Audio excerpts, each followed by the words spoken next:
This video is sponsored by BuyMode shopping app. BuyMode e-shopping application is one of the best online shopping app now available on Play Store and App Store. Click below link and install application. Thank you. Hello friends, welcome to இது உங்கள் சமையல். இன்னைக்கு ரொம்ப டேஸ்டியான kesari hotel ஸ்டைலில் எப்படி செய்யலான்னு பார்க்க போகிறோம். சரவண பவனில் சாப்பிடும் பொழுது பார்த்தீங்கன்னா மேக்ஸிமம் எல்லா ஹோட்டல்லையுமே சாப்பிடும் பொழுது கேசரி அவ்வளோ ஒரு சாஃப்டாக குழைவாக இருக்கும். ஆனால் நம்ம வீட்டில் செய்யும் பொழுது சீக்கிரத்திலேயே அதை கெட்டியாயிருது.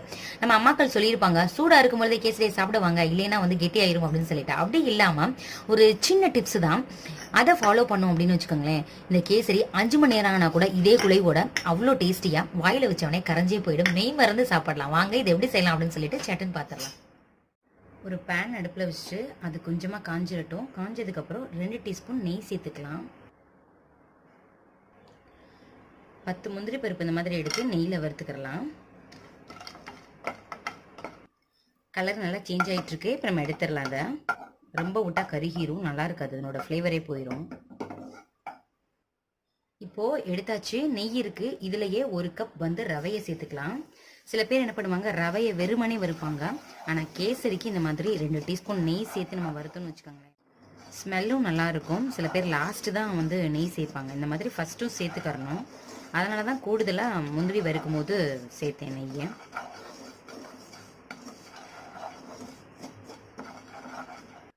ரவை நல்லா வறுபட்டுருச்சு. இப்போ இதை எடுத்துடலாம். எந்த கப்பில் நீங்கள் ரவை எடுத்தீங்களோ அதில் 2 கப் வாட்டர் சேர்த்துக்கோங்க. தண்ணி நல்லா கொதிச்சிருச்சு. கொதிச்சதுக்கப்புறம் நம்ம ரவை வச்சுருக்கோம் இல்லையா, அதை இந்த மாதிரி மிக்ஸ் பண்ணி விட்டுட்டே இந்த மாதிரி பண்ணுங்க, இல்லைன்னா கெட்டியாயிரும்.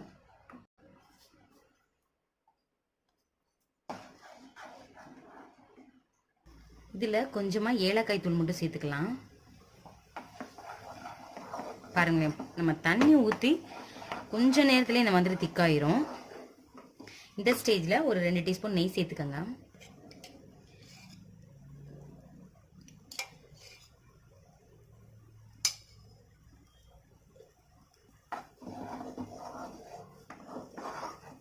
நெய் ஊற்றவுமே பாருங்களேன் அப்படியே இலகி வருது.